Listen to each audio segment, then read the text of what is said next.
34 volts reading on the load terminal of switch number 2 is due to a parallel path allowing current flow even when the switch is open. Here's a breakdown of how this occurs.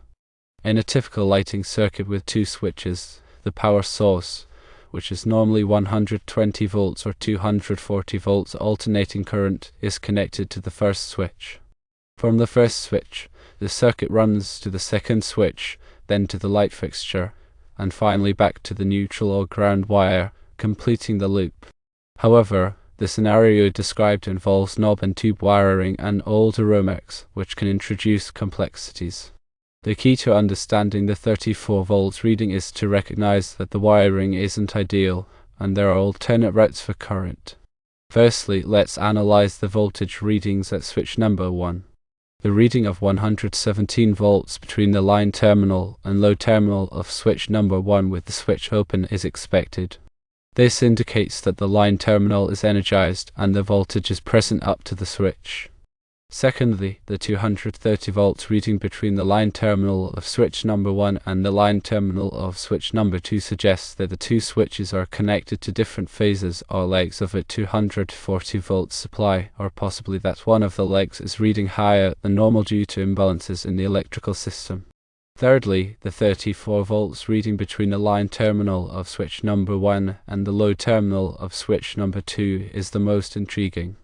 This indicates that a small amount of voltage is present on the load side of switch number 2, even though it should ideally be zero with the switch open. Fourthly, the 0 volts reading between the load terminal of switch number 1 and the load terminal of switch number 2 implies that the load side of both switches are at approximately the same potential.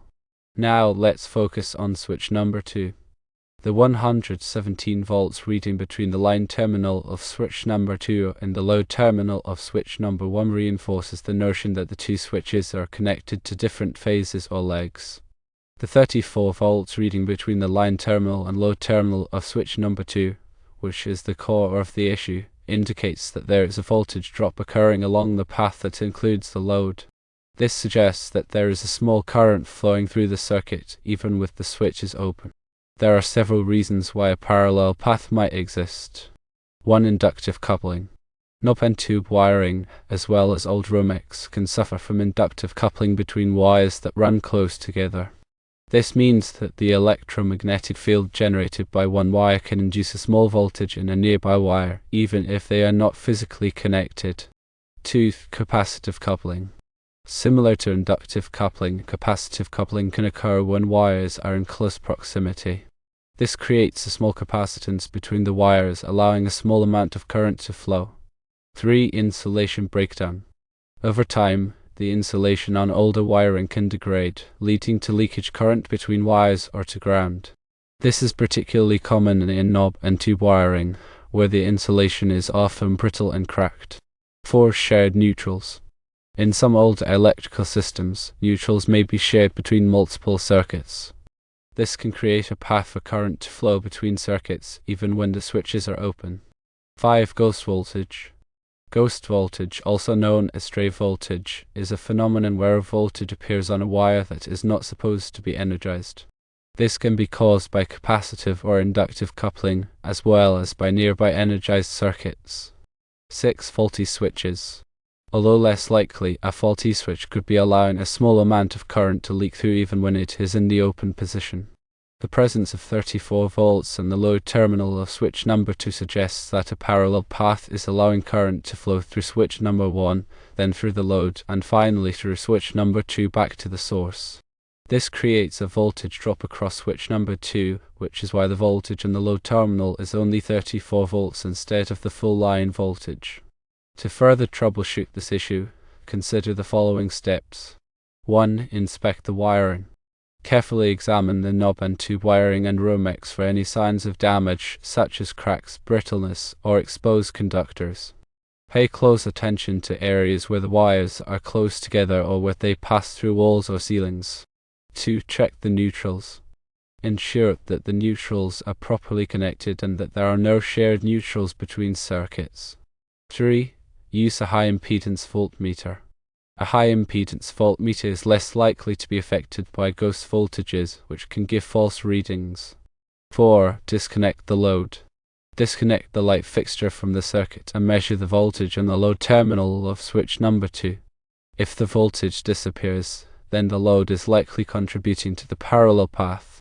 5. Isolate the switches. Disconnect both switches from the circuit and measure the voltage on the wires. If the voltage is still present, then the parallel path is likely located elsewhere in the wiring. 6. Use a megometer. A megometer, also known as an insulation tester, can be used to measure the insulation resistance of the wiring. This can help to identify any areas where the insulation has degraded and is allowing leakage current to flow. 7. Consult a qualified electrician. If you are not comfortable working with electrical wiring, or if you are unable to identify the source of the parallel path, it is best to consult a qualified electrician. Working with electricity can be dangerous, and it is important to take precautions to avoid injury or property damage. It is also important to note that knob and tube wiring is an outdated wiring method that is no longer permitted in new construction. If you have knob and tube wiring in your home, it is recommended that you have it replaced with modern wiring to improve safety and reliability. In addition, old Romex can also pose a safety hazard if the insulation has degraded or if it has been damaged. If you have old Romex in your home, it is recommended that you have it inspected by a qualified electrician to determine if it needs to be replaced. Here are some additional considerations. 1. The type of load can affect the voltage readings. If the load is an incandescent light bulb, it will draw more current when it is cold than when it is hot. This can affect the voltage drop across the switches. 2. The length of the wiring can also affect the voltage readings. The longer the wiring, the greater the voltage drop will be. 3. The gauge of the wiring can also affect the voltage readings. The smaller the gauge of the wiring, the greater the voltage drop will be. 4. The ambient temperature can also affect the voltage readings. The higher the ambient temperature, the greater the voltage drop will be. 5. The presence of other electrical devices in the circuit can also affect the voltage readings. Other electrical devices can create additional parallel paths for current to flow. In conclusion, the 34 volts reading on the load terminal of switch number 2 is likely due to a parallel path allowing current flow. This can be caused by a variety of factors, including inductive coupling, capacitive coupling, insulation breakdown, shared neutrals, and ghost voltage. To troubleshoot this issue, inspect the wiring, check the neutrals, use a high-impedance voltmeter, disconnect the load, isolate the switches, use a megometer, and consult a qualified electrician if necessary. Remember to always take precautions when working with electricity to avoid injury or property damage. If you suspect that you have knob and tube wiring or old Romex in your home, it is recommended that you have it inspected by a qualified electrician to determine if it needs to be replaced. This is important for your safety and the safety of your home.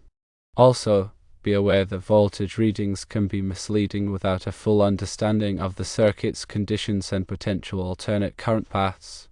Consider the age and condition of the wiring when interpreting the results.